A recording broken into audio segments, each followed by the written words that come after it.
Have you ever wondered how to get started in real estate, even if you're young, you don't have money, and even if you don't want to get your real estate license? By the way, in this 3-part series, I'm going to show you 3 ways to do just that.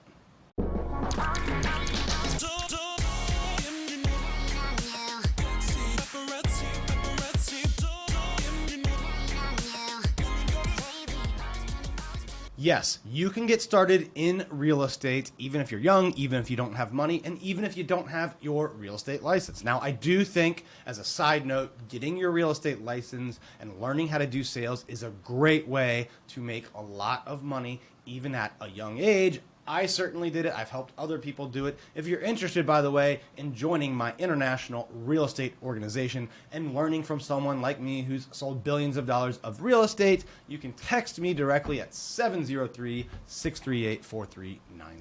Now, back to starting in real estate with no money, with no license. The first method is something that is a recent phenomena, although there's been forms of it before. It is called short-term rental arbitrage, right? This has existed before in lease arbitrage, but the short-term aspect of it is something that has increased in recent years with platforms like Airbnb, VRBO, and quite frankly, the margins are a lot better. Short-term rentals generate a lot more revenue, so the arbitrage opportunities there are huge.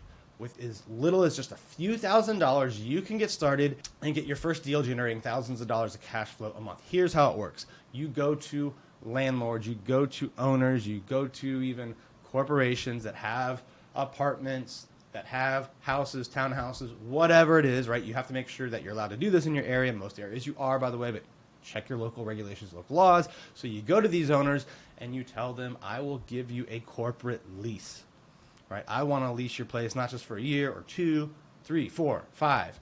And I might even pay you a little higher than market rent. Now, here's what you're looking for. You're looking for an area where the short-term revenue, the short-term rent, is going to be projected to be 2.5 to 3 times that of the long-term rent. So let's say there's a house that normally would rent for $2,000.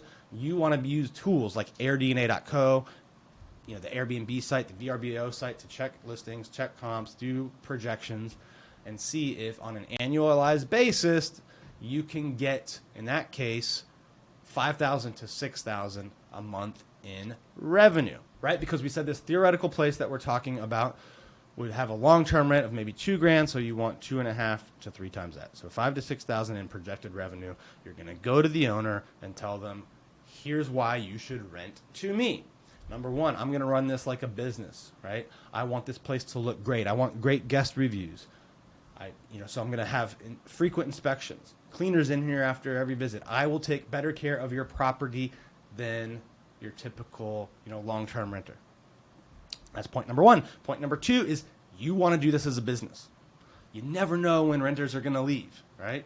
You never know when there could be a death, a divorce, a marriage, a kid, a job promotion, right? And then all of a sudden, they're gone. So you are going to decrease their turnover and most likely protect their property better because of the frequent turnovers, the frequent inspections.